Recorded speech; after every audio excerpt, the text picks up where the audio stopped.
I said, my name is Doug Todd. I live in Columbus, Ohio. Today I am making a joint statement with Patricia Morida. I will begin our statement on waste competence, and she will finish it. Many of us feel these hearings are a waste of our time. We do not have confidence that the NRC is listening. In the hearings so far, most of us who have testified in favor of the draft generic EIS are people who have vested monetary interest in the nuclear industry.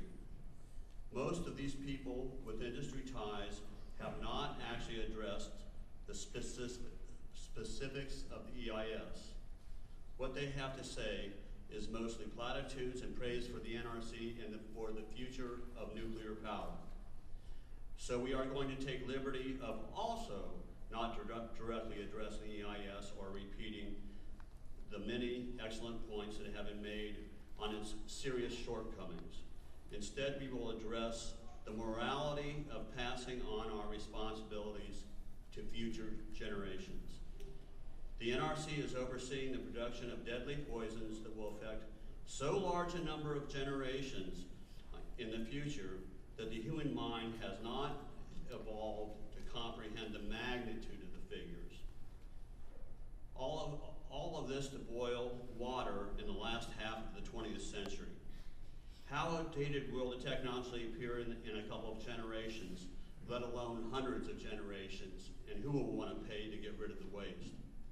We offer a plea to the members of the NRC to take a step back from the life of the everyday and look at the bigger picture of that humanity is now facing. You are all interested in having a nice home, putting your children through college, having social dignity. If the jobs that you and many of most of the rest of us are taking are increasingly controlled by a small percentage of individuals and corporations, which has been referred to as the 1%. The jobs they offer us are rarely about fairness to the 99%. The 1% are stealing the natural resources that should belong to all of humanity. They're selling our own resources back to us, exploiting them, and depleting them for short-lived personal gain. Extractive processes, including uranium mining and milling, are occurring at the expense of clean air, clean water, healthy food, and a livable planet. Decisions about sources of energy and wars to control them are being made outside the democratic process. A major portion of the U.S. economy goes into making weapons of war, including nuclear technology, whose destructive power the human mind can scarcely comprehend. Technology, and whether or not it serves humanity, is out of the control of our democratic process. If World War II were reenacted today, all of Europe would be uninhabitable due to the presence of nuclear reactors and their waste pools. And what happened to the democratic process when it was decided that the public would take responsibility for the waste and take it off the hands of the industry? Okay, thank you. I now present Patricia Morida, and she will make related comments. Thank you. Thank you.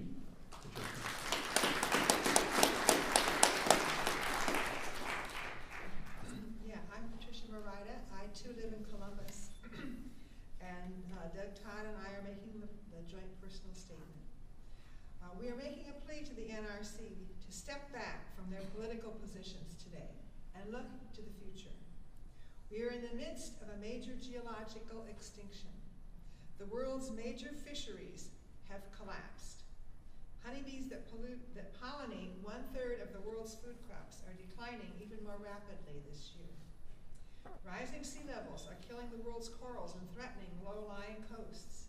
The intensity of storms and floods, droughts and fires is increasing. Ash trees are gone, and oak and pine are succumbing to imported diseases. The very fabric of our society is threatened, from communities to government to banking systems to civilization itself. How long has the longest civilization in history lasted? The Roman Empire lasted around 2,000 years. How will nuclear waste be guarded when civilizations collapse? Now is not the time for business as usual. We are all in this together.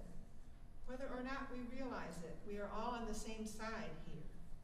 There is no such thing as something that is bad for one person and good for another. If something is harmful for even one person, we are all connected, and ultimately it harms humanity. So I make a plea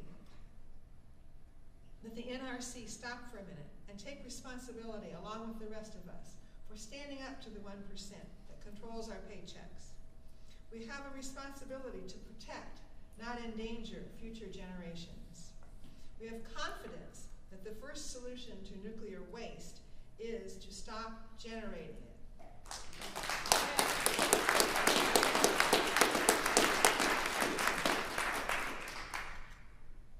Continuing to generate poisons that must be isolated from the biosphere forever is not in the interest of our progeny.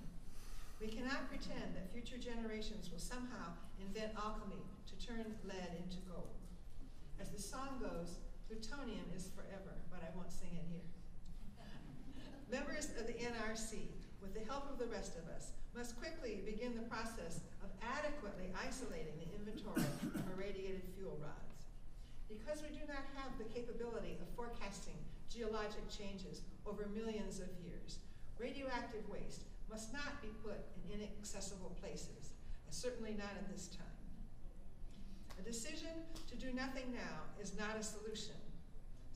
So I'll say that again. A decision to do nothing now is not a solution. What we actually have is the capability of doing now is the best technology we have to put sufficiently cooled fuel rods into state-of-the-art hardened canisters. How can moving this most deadly of all materials around the country with no solution be a solution? Canisters must be stored as close as safely possible to the sites of generation. Moving it for no purpose is not a solution. Could you finish up? Yes, I just have one more thought. Okay. Whether or not we wish to speak it, there will be a rolling custody of the waste and the canisters through the generations to come. They will have to deal with it in the manner of their best technology, as radioactivity and time weaken the canisters, and the rods must be placed in new isolation. For this to happen, we must also make every effort to ensure that civilization itself does not collapse. Okay.